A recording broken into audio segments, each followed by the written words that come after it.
Definitely. And I don't think that anybody who's going into this rescuer role inadvertently actually wants that. And so I think that's like Correct. a really helpful reminder of like, no, if we actually want to help people, we can't do that. That's right. That's right. And we shift into more of a coach or more of a leader Yeah. ourselves, shifting into how can I be assertive in my own life for Yeah. me? How can I Yeah. support others and going, you've got this Yeah. versus, oh, are you okay? I'm so sorry.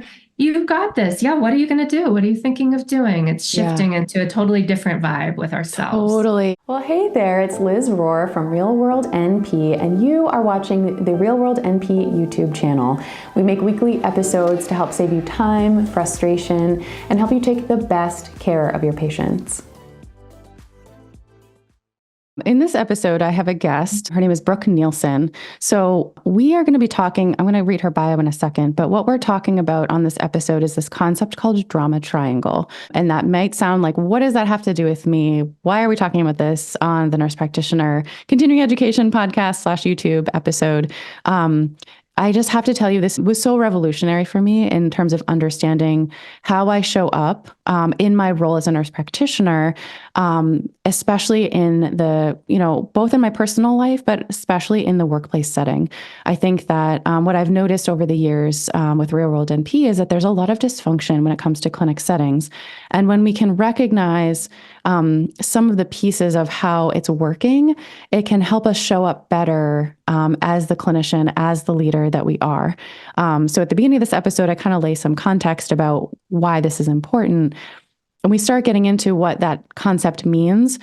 I promise to stick around with us if it seems a little bit outside of, clinical continuing education. Like, it is a little bit novel. And every single person who's a clinician that I've talked to about the concept of drama triangle, how it shows up, what it means, and how it affects our work life, especially in dysfunctional settings, has been like, whoa, like, just like, this is like, I can't believe this, right? So I think this is an extremely important episode to help you understand how to navigate dysfunctional clinic settings, but also like how to navigate your role as a leader.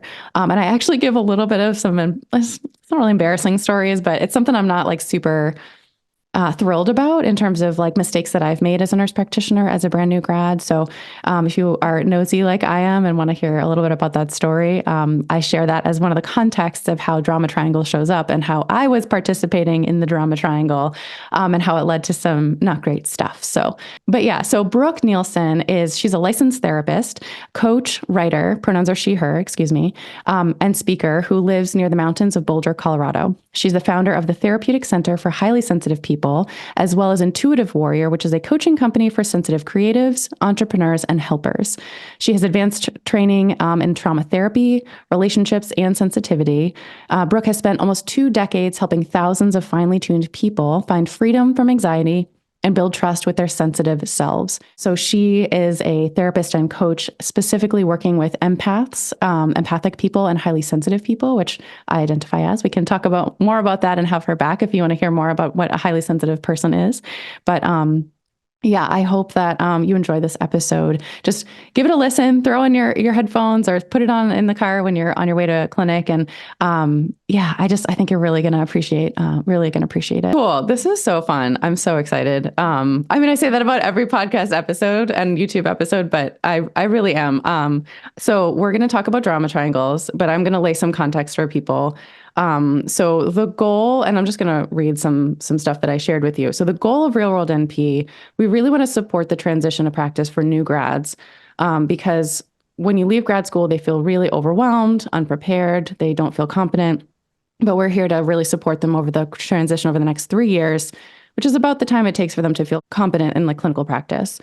And one of the things that I'm noting as I've done the podcast and the YouTube channel, I've talked so much about clinical topics, but the role transition piece is such a big part that's not really spoken about until people get into the clinical practice space where they're put in a leadership position, not necessarily that they have direct reports that they have to, give evaluations to or anything like that, but it's this kind of like influence without authority type of leadership position. And so I've been making a lot of episodes recently that are more specifically related to that kind of personal development piece of that inner leadership, that inner work that we need to do if we're going to be effective leaders and confident in ourselves when we're in that role. So yeah, so one of the things that came up, that's come up a lot, and I can't remember how it occurred to me to ask you to come on the channel and on the podcast. But one of the things that I notice a lot is that people go into clinical practice wanting to do like a really good job, right? They just want to make healthcare a better place. They want to affect systems, and they want to, a lot of people want to work in like underserved communities and, nonprofit clinics that don't have a lot of funding. They have like a lot of work to do and not a lot of people power to do it. And there's a lot of dysfunction that can happen. So I think that that's maybe a place that we can start, is like, maybe there's an example of like, I'm trying to think, like pretty much every person I've talked to about this in the workplace setting has been like, wow, this is like everywhere. This is like wild and fascinating. And so I guess like an example I could potentially think about is just maybe, I don't know. And you let me know, Brooke, but like, is there like, if there's somebody who's in like a leadership position, they want to like kind of go above and beyond, and like, I don't know, it's almost like this like kind of savior-ish complex. I don't know. Where do you want to jump in? Where do you want to jump in with what is a drama triangle? And can you think of like an example of how to flesh that out in like a workplace setting? I think, yes. I think let me try to describe this more theoretically. I'm going to give a personal example, Totally. and then we'll start fleshing it out in the workplace setting. Totally. Okay. So the drama triangle, I actually learned about this concept through the example I'm going to give, through one of my therapist friends who said, I think there's a drama triangle going on right now in your family. And I said, what? So basically, it's this concept that was named, that is a dynamic that tends to exist in dysfunction or in stressed systems, whether that's the family, the workplace. It can kind of be in really in any system. And when there is stress, when there is dysfunction, when there is perhaps even a history of trauma, especially in families, we can start to notice this triangle develop where 3 roles are available, and only 3 roles. And everybody in the dynamic has to fit into one of these roles of either victim, rescuer, or persecutor. Now, for those of us who've done some self-growth work, we know everybody's a complex human. We can't sum ourselves up in one word. Oh, I'm just a victim. Oh, I'm just a bully or a persecutor. Oh, I'm just a savior. I'm just a rescuer. That's very one-dimensional, and it's not empowering, as we'll talk about. But when you start noticing dysfunctional settings, you often will see, whoa, people are slotting into these positions. So I'm going to give you this personal example, and then we can flesh out what each of them means. Okay. So here was the setting. This was like, oh gosh, 9-10 years ago now. I was with my mom and my sister. We were in a little cabin that we got. I think it was Christmas time. And I was going through a period of time where I was learning to set boundaries in a bigger way with my family, particularly with my mom. And my sister and my mom had not done the personal growth work at that point that I had. And so we were used to interacting in a certain way. And suddenly I come in to this Christmas time cabin, and I'm coming in with this strong energy that, looking back, I'm like, it was a little messy. I was learning how to do boundaries, but this strong energy where I was being much more assertive.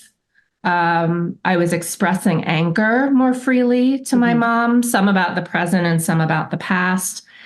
And my sister, I remember, started reacting to me so strongly. She was enraged. I remember her crying in anger, going, "You are being cruel to Mom. How could you? You are being cruel." And my mom, I remember, started crying and withdrew to like a bedroom and was like crying and just hurt. And I felt insane. I remember I felt so much shame and was like, what is happening? Am I being a horrible person right now? I'm so confused, because I thought I'm just naming some truth here, or I'm just sharing. I mean, I don't even remember what it was. It could have been like, Well, that makes me really frustrated that you would say that because Yeah. that's actually not what my experience was, right? Mm. That was not bullying, that was not yelling. So I called my friend Jamie and I said, I don't know what the hell is going on. And shared with her the scenario. And I said, am I being awful? I was Yeah. so thrown. And she brings up, oh, I hear the drama triangle. I said, what do you mean? What's that? She explains it. So essentially, I, in my family system, was being put into the role of persecutor. I Oh was being yeah. Like villain right, is another word. I've heard it too. villain. Villain Yes, I and was being hero. Yeah. yeah, oh, nice. I was being seen as this villain coming in, just like beating people up and being cruel. I mean, that word, I was Yeah. like, what? And my sister in this case was the rescuer who is going, Mm. Mom is the victim. How dare you not rescue her, enable her, manage her feelings? So she came in ready to fight the villain. Yeah. And then my mom was in this very disempowered victim role where she was just feeling victimized by me. And rather than being able to be in her adult self and go, wow, you have an interesting point, or oh, that's really painful to hear. Let's talk about it. She went into this kind of collapse victim feeling. Yeah. So once I heard that, oh my gosh, and I saw that, I was able to go, okay, I'm not actually being a villain or a persecutor, and I'm going to step outside of that. Yeah. They didn't step outside of that, but it changed the scenario for me. So does that give kind of a starting picture of what this Yeah. triangle is or looks like? Yeah, definitely. I mean, I definitely feel like we can talk more of like, you know, like, yeah, like it's kind of like it's almost like the self-sustaining thing if you're not aware of it, Yes, of like if you can have, for example, like that dynamic of like you just said something very plainly that they perceived as being very hurtful, right? But you could have continued in that situation, right? Of like playing a different role, right? Like you would be like, oh, I'm actually the victim here. yes, Like you had this thing with me, or like, I don't yes, know, anyway, we'll yes. continue to talk about it, but there's ways that like, I think what usually happens is my understanding is that it's like, if you don't see the pattern is that you kind of just continue to shift roles. And so That's potentially right. one thing that could have happened with you is that they were giving you the message that you were this like persecutor villain. And like, what, before you learned about this, like, what do you feel like would have happened? Can you think of an example of like, if you don't Yeah. see that this dynamic is happening, what would happen? What would have happened at one point in my life is I would have collapsed in shame and Hmm. gone, oh my gosh, I am being a villain. I'm so sorry, Mom. And I would have gone back into this enmeshed family system, which is Hmm. often another unhealthy alternative to the Yeah. drama triangle, which is, oh my gosh, I should never make you feel uncomfortable. That would be Yeah. one. Yeah. And then the whole system would be like, okay, she's back in line now. Cool. Yeah. Another thing I could have done would be finger pointing, as you said, maybe to my sister. No, Yeah. you're the persecutor. How Mm. dare you put that on me? Yeah. Or I could have done that with my mom. No, you are the villain. Look at all the stuff Yep. that you did in my life. Yep. Or I could have switched to trying to protect one of them. So, just like you said, the interesting thing is these roles shift. Yeah. We can go into different roles and different people. One person might see me as a rescuer, another person might see me as a persecutor, another person might see me as the victim. Yeah. So the problem is, like you said, it's self-perpetuating and we get stuck in this cycle. Hmm. I wonder if now that I've given you that example, if I could go through each one of these and just give a couple more bullet points Yeah. of what each one looks like, and Totally. perhaps people can think about if anybody in their life tends to take on these traits, if they notice in themselves Yeah. any of these qualities. Yeah.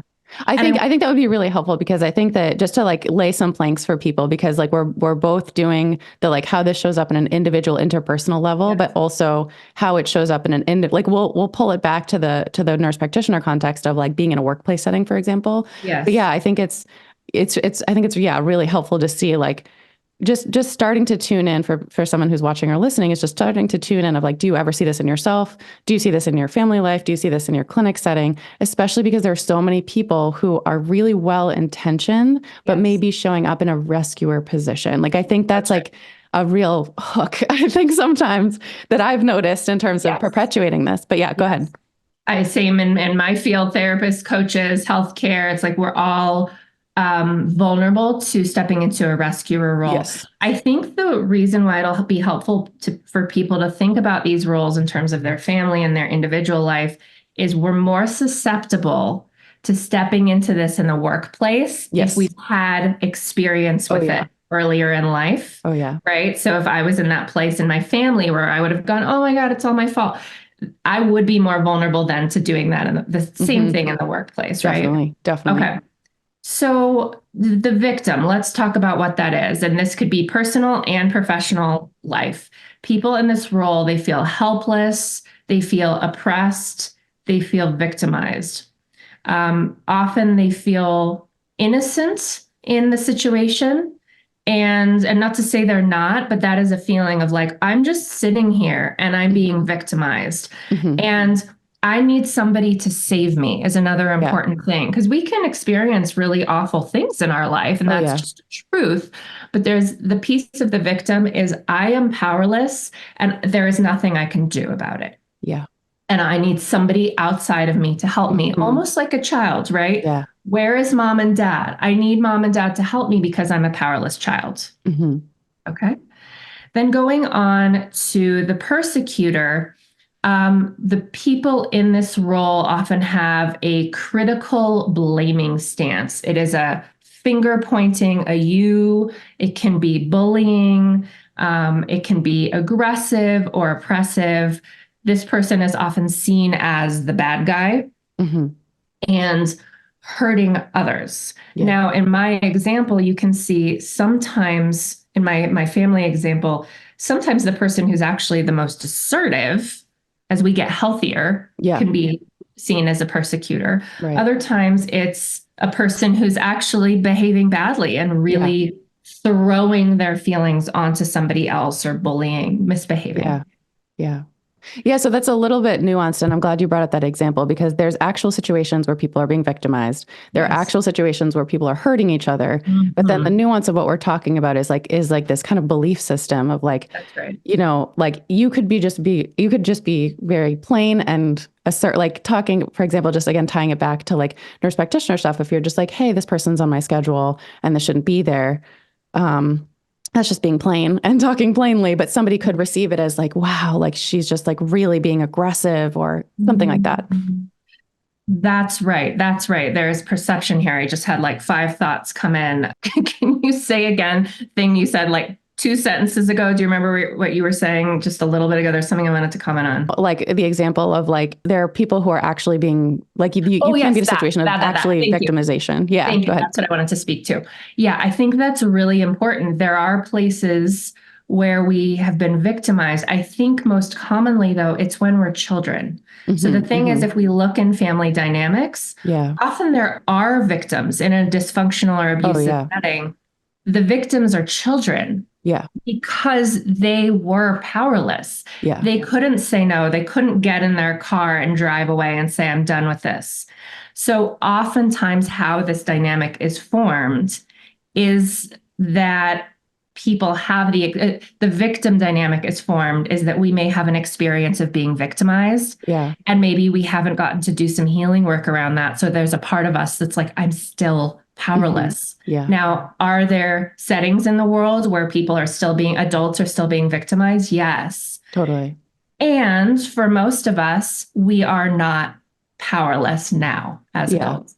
So it's just, I think about the nuance pieces because part of this is, some of this is novel for people, especially the context of talking about like, you know, medical education and becoming a nurse practitioner. I think it's a pretty novel conversation, but I feel like it's also just so incredibly important when we think about the reasons for compassion fatigue, for burnout, for leaving the profession. Like, so I think, so hopefully that people can keep in mind that this is a pretty nuanced conversation and that it is, continue.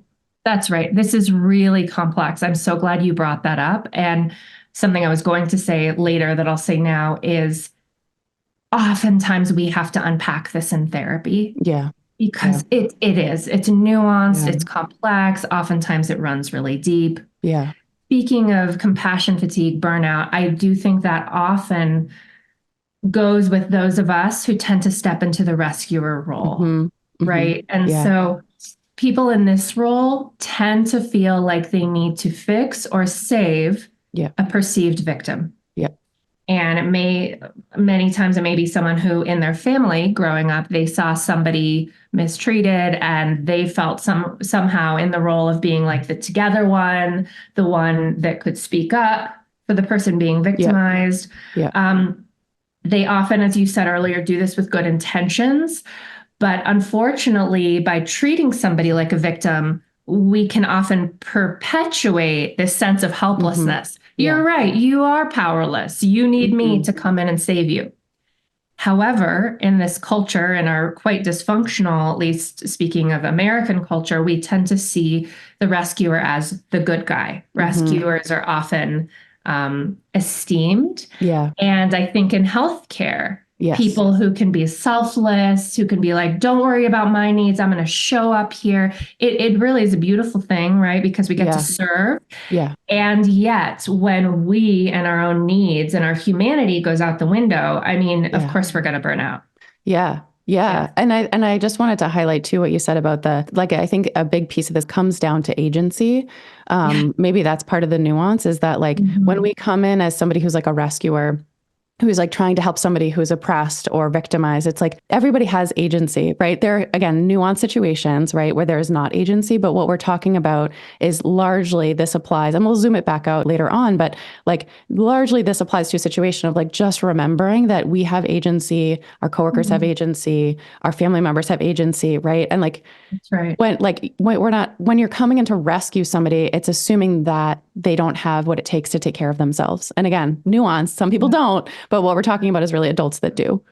Correct. That's right. Where my head just went is I'm curious, are any of your listeners and watchers people who might be in a hospital setting where there's patients who truly are out of commission or helpless or not Yeah, usually? I think for the most part, people are primary care providers. There are some people who are in the emergency department who are also in the hospital, but for the most part, I think it's primary care. But yeah, there are some situations where we're taking care of people that don't have agency. Okay, so there might be a bit of nuance there as well. Yeah, totally. Okay. But yeah, so we covered the general idea of like what the drama triangle is. It's like this kind of pattern of participation of roles, these like kind of superficial roles that don't really look at the full humanity of the person and the full agency. And that if we're not aware of it, we can kind of keep kind of going in circles. And I wish I had better examples from like I've had so many conversations with people in their work and interpersonal relationships where this has shown up. But I don't know. Where do you want to take the conversation from here? Well, actually, I had a couple notes on the impact of it, and Yeah. we're just going to that. So I want to name this a little bit more. Like, why does this matter? Yeah. Why does this matter? Why are you so passionate about it? Yeah. Because I know that this is something that's really important to you. It is important to me, and in part because it just comes up with, I don't know, 80% of my clients. I see it all over the place. Like I said, I've seen it in my own life. We work together, just full disclosure. I've worked through it a lot in the last 2 years. Yeah, it's so prevalent. So one thing I jotted in my notes here is everybody loses in this triangle. So we might think that somebody in the rescuer role is like, well, that's the good one to be in. At least I've got agency. At least I'm the good guy. But here's the thing that comes up with a lot of healthcare providers. Well, actually, what happens when we're in the rescuer role? We lose ourselves. Yeah. We lose ourselves. So many of us are over focused on the victim. And so then somebody comes up and goes, how are you doing? What are your needs? How are your feelings? And if you're in the rescuer role, you might be like, I'm fine. Yeah. And actually be totally out of touch with your feelings, or I don't actually know how I am, or I do know I'm not really okay, or I'm having needs, but it's fine. I'll put that on the back burner. And so essentially it's a statement of self-abandonment. It's a statement of, I don't really matter. that's Yeah. also disempowering. Yeah. So everybody loses in the cycle, and Yeah. there's no way out of this cycle. There's no way to go, well, if I fight hard enough as the rescuer, eventually we'll get out of the cycle. The cycle Mhm. actually traps us. And I think that's Yeah. really important for people to Yeah. hear, Yeah. that it's not like, well, just keep trying harder to save this person Yeah. and then you'll be done. Mm-mm. Hmm. No, it self-perpetuates. We could, if that's not clear why, I could talk about that. Um, it creates a culture, if we go to workplace, it creates a Yeah. culture of blame and division. Yeah. It creates a culture actually of victimization and bullying, Yeah. interestingly. It, Yeah. and I do have an example whenever you want me to yes, jump in with that. yeah, But go yeah. ahead, go ahead. Well, this is a little bit of a vulnerable share, but I'll try to keep the macro details. But pretty much, and the reason I share it, so this is my part of my story, and the reason I share this is because it's not only me that's had this happen. I just feel like I hear it all the time.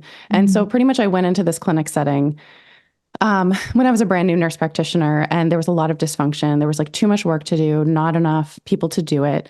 And it was kind of this like underlying like, we show up for work. We do the things. We all go above and beyond, and that was the expectation, right? It was this kind of this like encouragement of not taking care of ourselves and not having boundaries and things like that. And I think there was some frustration that I had, and I came in and I'm so much about optimization and how to improve things and leadership and stuff like that. And so what I noticed that there were some things that were not functional. And I took it upon myself to try to go above and beyond, try to make some improvements to processes of how we trained our medical assistants, how we were, functioning in our electronic health record system to make it more efficient in the clinic setting. And I was kind of just stepping outside of my role, which was to be a nurse practitioner, to see patients, to be on a team, to communicate with my leadership. And I kind of stepped out of that a little bit, being like, I can help. I have resources. I have vision. Like I can totally, like we all have to go above and beyond anyway, right? And what ended up happening is I think that there was this culture. It wasn't just me, but I think the whole culture was kind of just like there was this friction between, who was in leadership, who is quote unquote doing the work on the ground. And then like, trying to stick up for and be an advocate for the people who are having a hard time, which like, meaning like the other staff members, like the front desk, the medical assistants, the nurses, like the other nurse practitioners, the other providers, things like that, got me in a little bit of trouble because I was stepping outside my boundaries there. But I think I ended up leaving that job, and I think seeing in hindsight that I participated in a lot of dysfunction. I think, I don't know if that's like a helpful example, but I guess the thing that I hear over and over again is that people come in as a brand new nurse practitioner, coming from an expert role as a nurse before, and being a brand new grad and being like, whoa, I don't know what I'm doing. And they want to bring that level of leadership and passion and drive and making things better. And they're coming from this really well-intentioned place, as I was, where it was like, I'm going to rescue, my coworkers. I'm going to rescue the clinic. I'm going to make the morale better here. And it was like, I was relating to myself as kind of like taking on that responsibility, that I had that agency to do that. And then I think the other piece is I was relating to the leadership as, this kind of like, they don't care, they're bullies. And then the people that I worked with of like, they can't help themselves. Like I have to help them because I'm in this leadership role.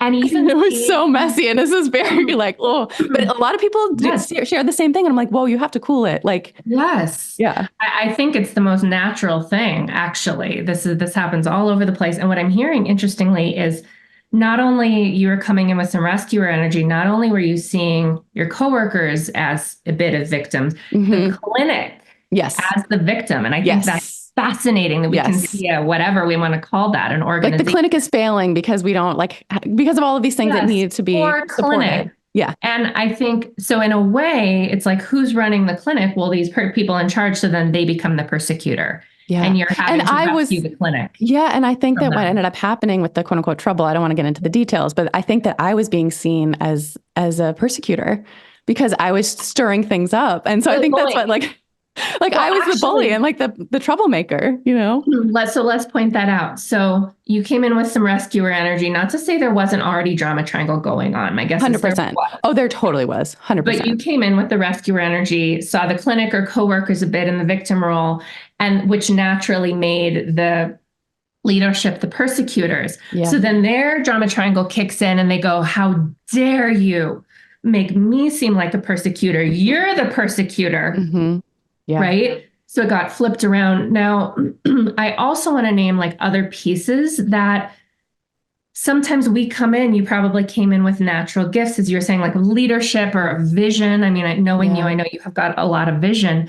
So there, and we'll talk about this, there's ways to be empowered and not a rescuer. You may have been coming in with some really useful things for the clinic, and because of insecurity in leadership and feeling threatened, that's more dysfunctional crap that's different than the drama triangle. But it's like, then I guess we could tie it in of, yes, seeing you as the persecutor, feeling threatened, and then rather than taking self-responsibility of going, why do I feel threatened? What am I scared of here? Wow, how amazing that this new hire is actually wanting to bring value to our organization. Rather than doing that, they just threw this, slime onto you of going, well, you're the persecutor. Yeah. And I guess I think having an example, like a more and more concrete examples, I think can be helpful, because I think that for me, just personally speaking, like when you, so I learned about this concept from you through a course that you have, I think still have, but this was a couple of years ago. And I was like, it just like blew my mind. And I think that being in that place before of just seeing it, I think one of my thoughts was like, well, how do you get out of that? Like, what do you do to deal with that? Because it's like, at least in my other anecdote, like other personal experience, this has shown up not just in the workplace setting, but in other personal life settings where like I've shown up and I've noticed that I'm in a drama triangle, which you are familiar with, right? Where we're like, without giving concrete examples, where it's like, I kind of like set a boundary and it was like, I was immediately seen as a villain, and that person has chosen not to see me forever as a villain.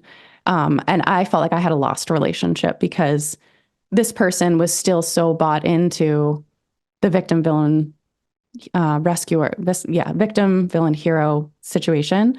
So like, like how does one like break out of that, whether it's a workplace setting or like, what are the next steps? So once you recognize like, wow, I think I'm participating in this. Great question. There's so much to it, and I'm just trying to think of where I want to start. One thing is to just go in knowing that this is hefty, as in it's not a quick fix. And I think going in sober-minded of knowing a lot of times others don't want to switch. They don't want to shift. So my mom and my sister stayed in their roles for a very long time. One of them shifted out of it, but it's like, that's not a given. So I think that's just important to know that we can only influence ourselves here. And that in this environment, people may continue to see us through that lens. And that's really hard. Like they may continue seeing us as a persecutor. So I just want to name that, to not put pressure on yourself to be like, well, now I have to shift this all and shift this whole dynamic. So going to what we can do. The first thing is awareness. And that's what we're doing on this podcast, is like, just even bringing this to our awareness. In that example with my family, I immediately, when my friend told me about that, I immediately was just like, I had this huge relief, and the shame started to go away, because I realized, oh, this isn't mine to carry. This isn't appropriate. So don't underestimate the power of starting to see. Totally. I would say that first, of just looking around and going, oh, am I, whether by my own hand or someone else's view, being put into a role, one of those three roles, where are other people in this? So just starting to look at that, name. I feel like that's 80% of it. Totally. Truly. Then I think starting to ask ourselves, is there a chance I'm committed to a certain role? So that person seeing me as a persecutor, is there any chance I, at some level, am feeling like a victim, or I'm seeing myself as a rescuer, the hero? Because if we do, there's some really big work there to do. So for example, maybe I go, I feel like I'm being bullied, and it takes me into kind of a little kid place. And that's really familiar to me. It's a familiar feeling in my body, a familiar experience in my life. I feel kind of collapsed. I feel small. I don't know how to get out of this. I would cheer for somebody who had that awareness, because that is actually really empowering. Once we realize that's there, we can start working with it. Yeah. Yeah. Versus just blaming the others and going, well, you're just in this drama triangle. We really want to start with ourselves. Yeah. Similarly, oh, I am a little bit committed to being a rescuer. I do feel like my coworkers aren't very empowered. I don't know if I really believe that they can help themselves. Mm-hmm. I Mm-hmm. Or am patients that we're taking care of too. or okay. Mm-hmm. Or patients we're taking care of. And I think one thing I sometimes hear when people are in the rescuer position and they go, well, what's that person going to do? Mm-hmm. Who's going to help them? Either I will say, well, they're an adult. So actually, I wonder, this is their journey. So let's say it's a coworker who isn't being treated well or is having feelings about something. It's like, well, what are they going to do in their journey of becoming a healthy adult? They've got to navigate that and figure out what to do. Yeah. And I think that's also hard too, because when people are participating and they're not aware of it. So like, for example, if I'm thinking about that coworker, if they're participating in it, they're going to see themselves as a victim and they're not going to see that they have that personal agency as an adult. And so for us as the rescuer to be like, no, they're an agent adult. They have capacity. They might not see that for themselves, in which case, like, you might turn into the persecutor because you're not helping them. Oh, so true. Can you tell me through this a few times? Yes. Yeah. It's so common. Yes. So like they might see you as a persecutor and we might have to have the uncomfortable experience of going, wow, that's really unhealthy. And they may live as a perceived victim for the next 10 years or the rest of their life. And can I sit with that? Can I let go? That's really hard. Yeah. That's been the hardest part for me. I was like, the awareness was like mind blowing for me. But then the actual work of stepping out of that, of just like letting that be true of like, no, they're an adult. They get to make their own decisions and like not being able to control any perception they have about me or our relationship. Like it is really hard. It's really challenging. And that's where it goes to our personal growth work, where I get to go, okay, what's hard about this for me? And then I start looking at what are those kind of unconscious, subconscious thoughts. Well, I mean, sometimes it goes to if there's childhood trauma underneath it, well, they're going to die. Like really, like they're not going to be okay. Fundamentally. Or, well, then they're going to feel really unhappy. Oh, this is a big one. They're going to feel really miserable. They're going to continue to feel miserable. And then I'm going to have to feel their bad vibes every day when I go to work. So this is another huge, huge, huge one, especially for helpers who often are highly sensitive. Oh, yeah. Empathic, ton of empathic people. Yeah. So it's like sometimes we step into the rescuer role because I'm like, I want this person to stop being a whiny baby. Come on, let's help you like get out of this hole so I don't have to be around your misery every day. Right. And then we go, that's a whole other conversation. Well, what do I do then if this person is miserable and I'm feeling their energy? Oh, that's hard. Totally. I wanted to say one other thing about when people are in the rescuer role and I'm going, well, this person is an adult, they've got to figure that out. The other thing is if we actually are seeing someone being victimized, let's say a patient, and something unethical is happening, that's still, I mean, maybe we need to take legal action. Maybe something needs to be reported. And we could say, well, isn't that the rescuer role? If I'm reporting something on behalf of a coworker, that's not right. I could support them maybe in saying, this isn't okay. You might want to report this. If it's on behalf of a patient and something, I don't, again, know all of the protocols and how this works, but maybe we do need to report something, say something. But again, you're probably still not going to be the person who's then going to be like a vigilante on behalf of this patient. Totally. Right? Yeah. And I think that people who are clinicians like have a fair enough sense of like, I think that's potentially part of the tricky part of this profession is that like there are people in legitimate, like they don't have agency capacity and you need to care for them. But like, where do we pull back that line and recognize like, even in some situations, people still have agency, you know, as long as they're cognitively stable, as long as they, you know, have the physical accessibility, things like that. I really love that. I feel like this is so empowered what you're doing. In a way, I feel like you subtly saying to your audience, don't get sucked into the story. Mm-hmm. Even when it Mm-hmm. looks like people are victims, often there's some agency. And even Yeah. recognizing an ounce of agency Yep. can be a game changer. Totally. Totally. Love that. Yeah, totally. It's so fascinating, all of this stuff, because I've just learned so much in the role transition piece. It's like, it's just, I don't know, it's just wild. And like, I think that it's so important to be talking about things like this, because you can't slap a Band-Aid on compassion fatigue and burnout, right? Yeah. It's like, you can't just do like another seminar about, you know, self-care practices, right? Not that those things aren't important, but I feel like just this deep stuff is like, I love this topic because I feel like it's such an easy enough access point, you know, like Yeah. you said, like it's like 80% of it is the understanding. We do have to kind of like take those next steps of like, how do we step out of it, and what care do we need, and what, you know, maybe emotional support, therapy support do we need in our own life.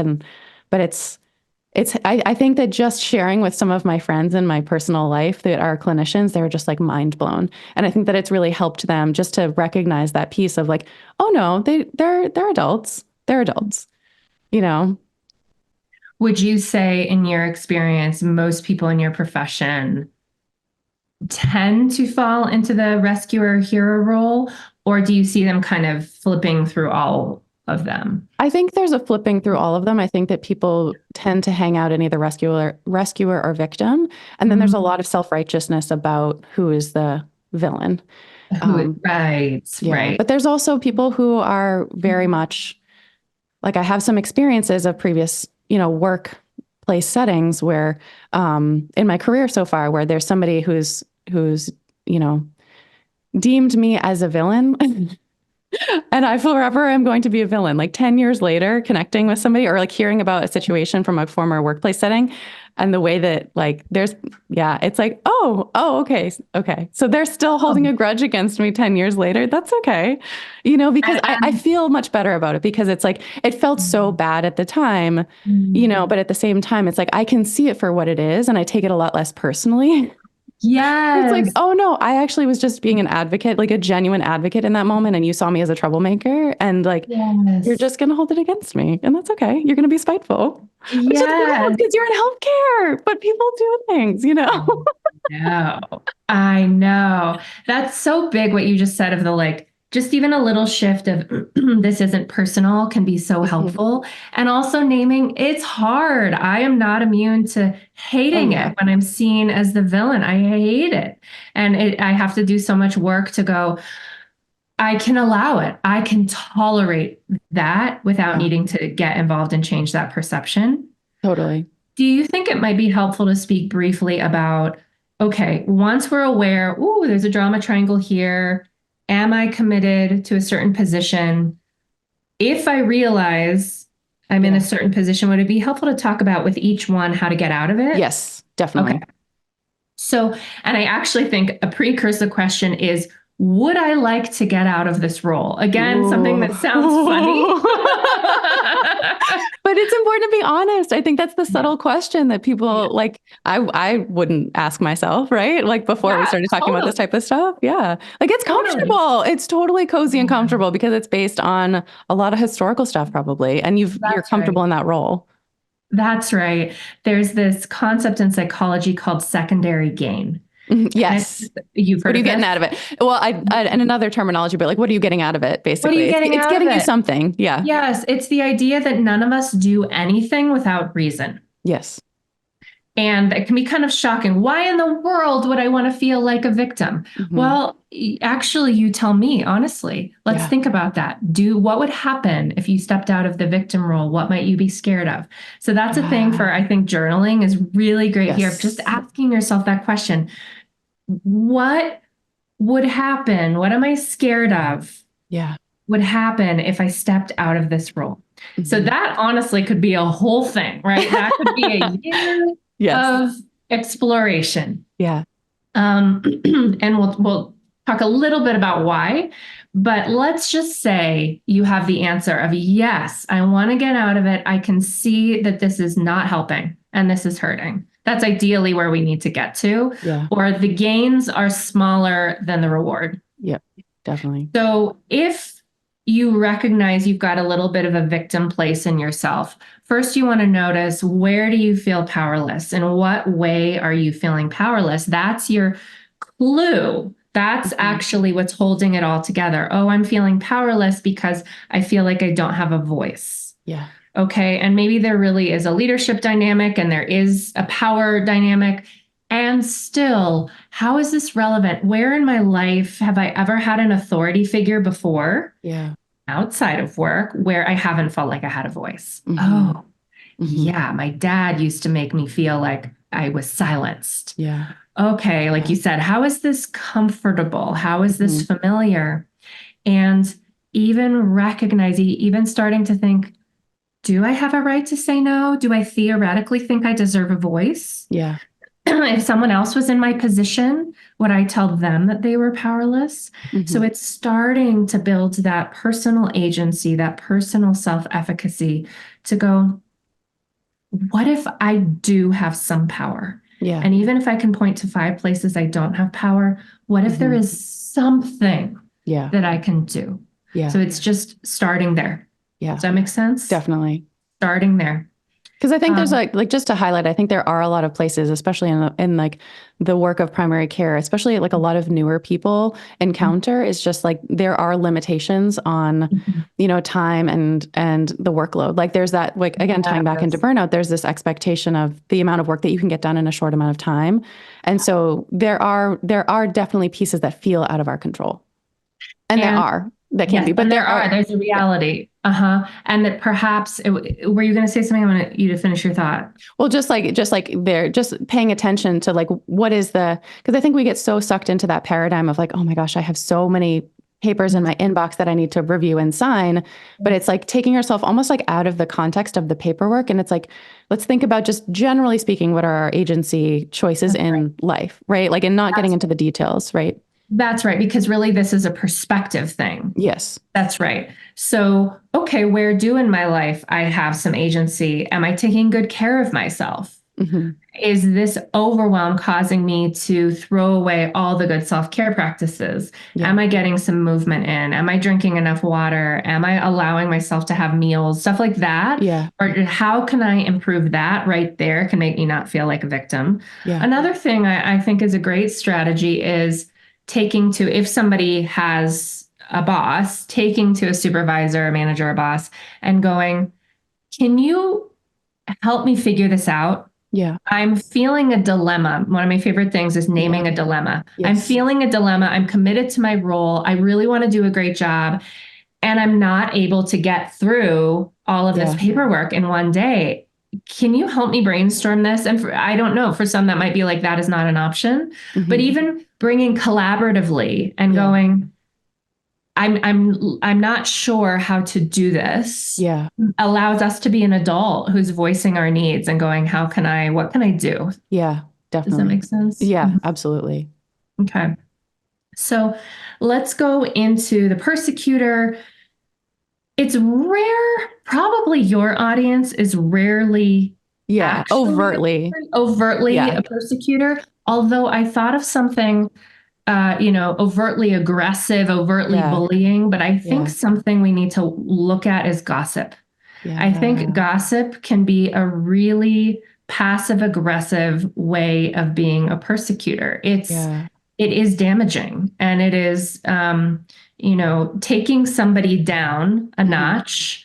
And if they're a sensitive person, they're going to feel it, but have nothing they can point to go, what's happening here? Yeah. It is aggressive, actually. And so I think if that is something for people to look at is how they're using gossip, and are they kind of playing out some kind of power play in the gossip?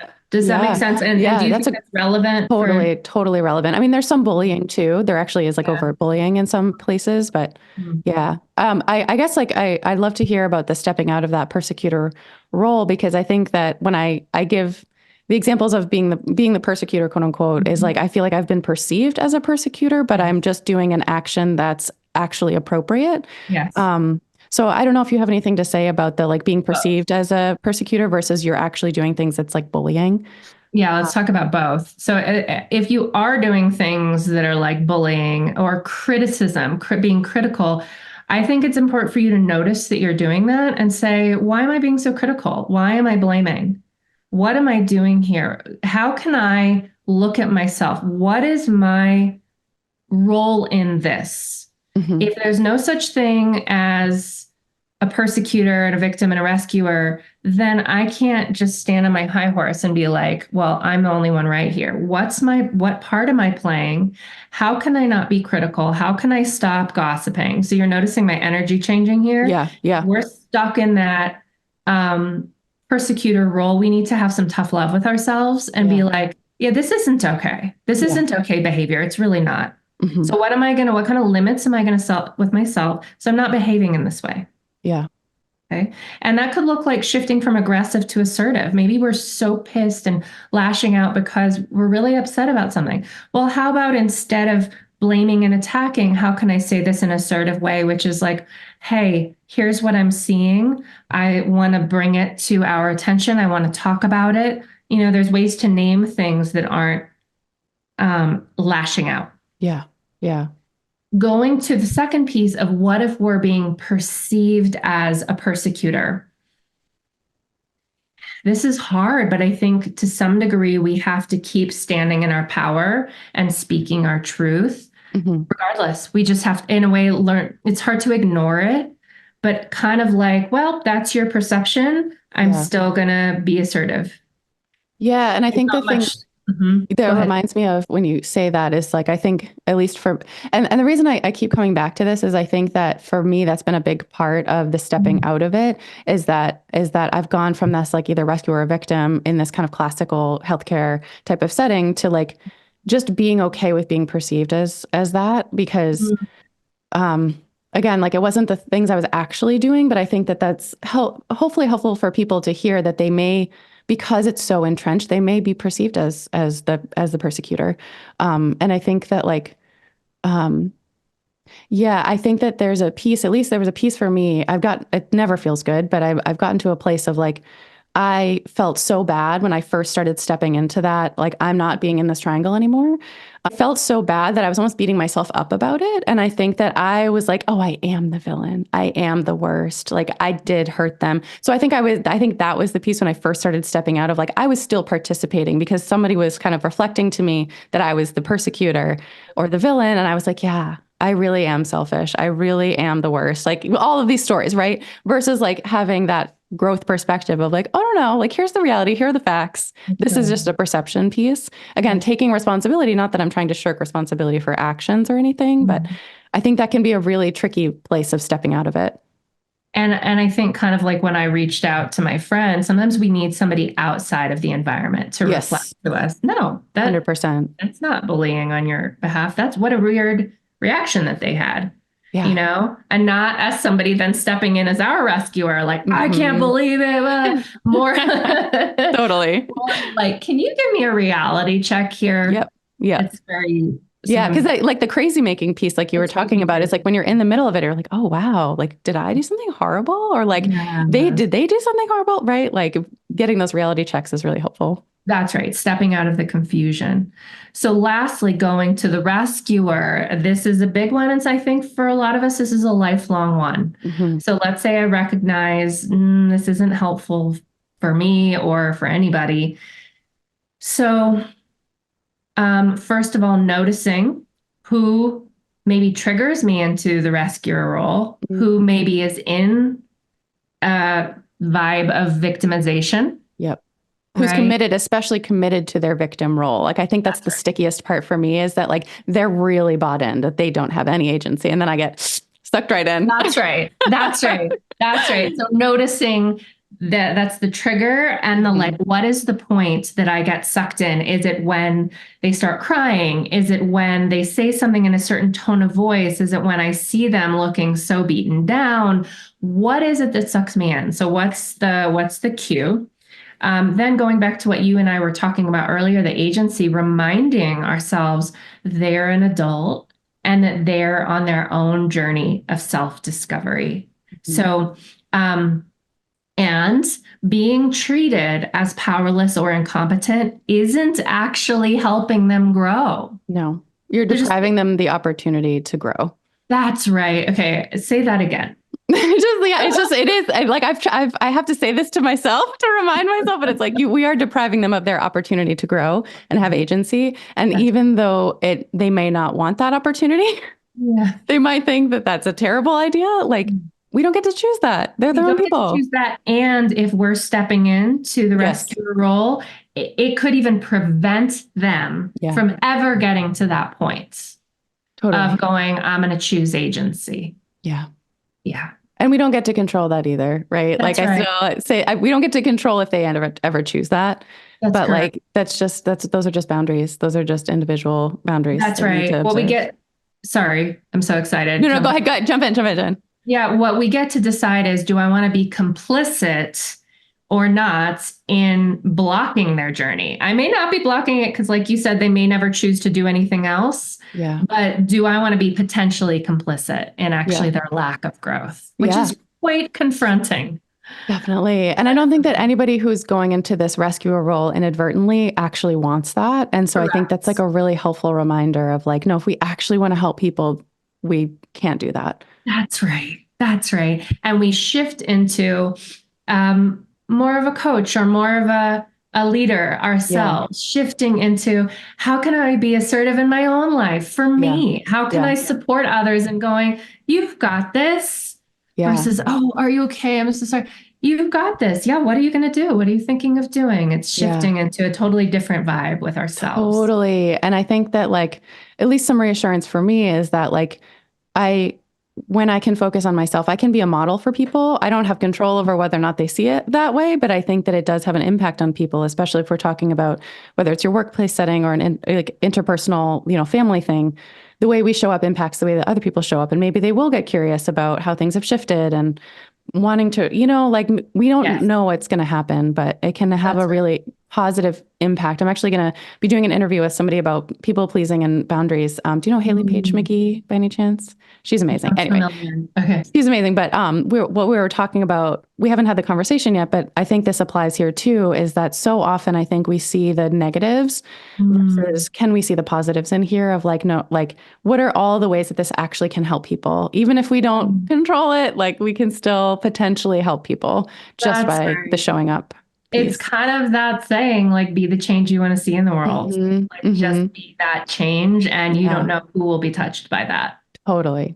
Oh my gosh, this is so fun. I want to be mindful of time. Thank you so much. Are there any other things that you want to kind of like parting words or pearls of wisdom or anything like that? Any last parting thoughts? Yeah, I think for anybody who's hearing this for the first time, if you're having any overwhelm, just know that would make total sense. It's kind of a lot. It can be exciting, but at first it can be like, oh my gosh, suddenly I'm seeing a million relationships through this lens. So I just want to say, give yourself some time to just kind of breathe whatever feelings are coming up, maybe take a break from it to just re-regulate, come back to it. I actually didn't realize this till prepping for this interview, is that there's a book called The Drama Triangle by Stephen Karpman with a K. He's the one who coined this term. And so that's one thing you could look up. I think you could just do a lot of self-inquiry and journaling that can get you so far. Yeah. And then if you feel like I was saying earlier, like, gosh, this is just a really stuck point for me and it goes deep and I can't seem to get out of it, then it might be a time to look into some therapy. Totally. Yeah. And I feel like that's part of like, I've so seen that how deep it runs. I think that like a starting place, I think one of the reasons I want to keep bringing it back to the workplace is that I think that it can feel a little bit more accessible sometimes of like just dipping our toes in of like, oh, I don't really care if I switch jobs, that's fine, but yeah, I just really appreciate that point of like, if it is coming up, because I know we have a lot of sensitive people in the real world NP community. So it's important to remember that it can bring up a lot of stuff. And not being afraid. If you have the option to switch jobs, sometimes when we step out of the rescuer, the whole drama triangle, it's like, oh, I don't want to be here. Great. Yes. Leave. Yeah. Like there's like, this is too, that's what happened to me. It was too entrenched in the drama triangle. I didn't have the words at the time, but on reflection, it's like, oh, no, I needed to get out of that place. Yes. And I think it's different now. I think things change or whatever, but yeah. Where can people learn more from you or follow along with you or They all can the go things? to, thank you. They can go to intuitivewarriorway.com, and I've got some free tools there. I talk a lot about highly sensitive people, which is really my biggest passion, but tying into that is all of the stuff that we tend to deal with. So I'd love to connect with you if this spoke to you. Amazing. And do you still have your course, The Liberated HSP? I do. Yeah, Cool. So I there's do. asynchronous learning resources too, if people want to learn more. So That's correct. The liberated HSP is really a lot about this stuff. yeah, I think that's where I learned about it originally. So yeah, I just want to throw that out there. Cool. Yeah, thanks so much. Awesome. Well, thank you. I really appreciate it. Thanks for having me, Liz.